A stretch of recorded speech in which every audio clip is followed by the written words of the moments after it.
Live news में उमेश गुप्ता।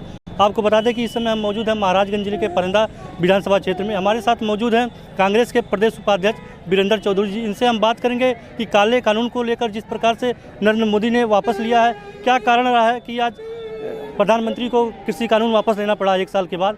आइए हम जानते हैं इनसे कि क्या ऐसा वजह है, क्या वजह है कि आज प्रधानमंत्री को कृषि कानून बिल वापस लेना पड़ा।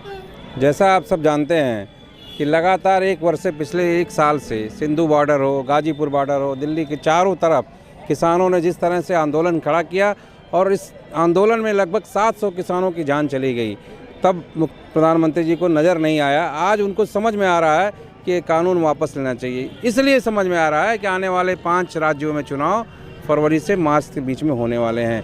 उनको समझ में आ गया है कि अरे काले कानून वापस नहीं लिए जाएंगे तो निश्चित रूप से जनता इसके लिए जवाब देने के लिए तैयार है। क्या कानून वापस लेने से बीजेपी को फायदा होगा? आप बताइए, एक बार 1 साल तक उन्होंने सड़कों पे किसानों को दौड़ाया, कितने किसानों की जान चली गई, मर्मम हत्या हुई, यहाँ पे गाड़ियों से रौंद दिया गया किसानों के आंदोलन करने वाले पे गृह मंत्री के बेटे द्वारा। और आज इस सब कुछ होने के बाद आपको लगता है कि किसान वापस बीजेपी की तरफ जाएंगे? अरे वो तो मन बना के बैठे हैं। आने वाले समय में यहाँ का उत्तर प्रदेश नहीं, 5 राज्य का किसान बीजेपी को सत्ता से बाहर करने के लिए तैयार बैठा है। तो आपकी सरकार आती है तो आप किस तरह से महंगाई पे लगाम लगाएंगे और कानून को किस प्रकार से आप लाएंगे?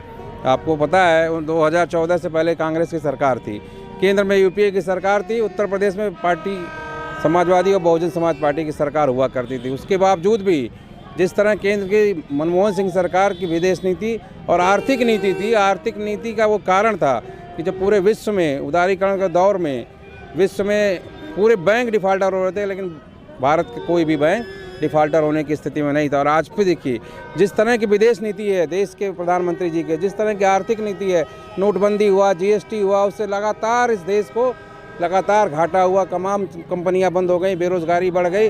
उसका ये खामियाजा हो गया कि आज महंगाई चरम सीमा पे है। फिर वापस अगर कांग्रेस की सरकार आती है तो इस देश को आर्थिक रूप से समृद्ध करने के लिए यहाँ की आर्थिक नीति में उसी तरह सुधार किया जाएगा जैसे पूर्ववर्ती सरकारों में हुआ।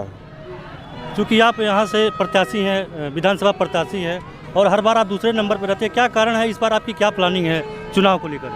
देखिए, ये पहले नंबर दूसरे नंबर ये तो सब जनता की अदालत में है। जनता तो हमेशा चुनाव जिताती है, मुझे हमेशा नंबर 1 पे जनता पहुंचाती है। लेकिन कुछ यहाँ प्रशासन के लोग कुछ सामाजिक ताना बाना, जैसे पिछले बार का चुनाव हुआ आपने देखा, समाजवादी पार्टी से हम लोगों का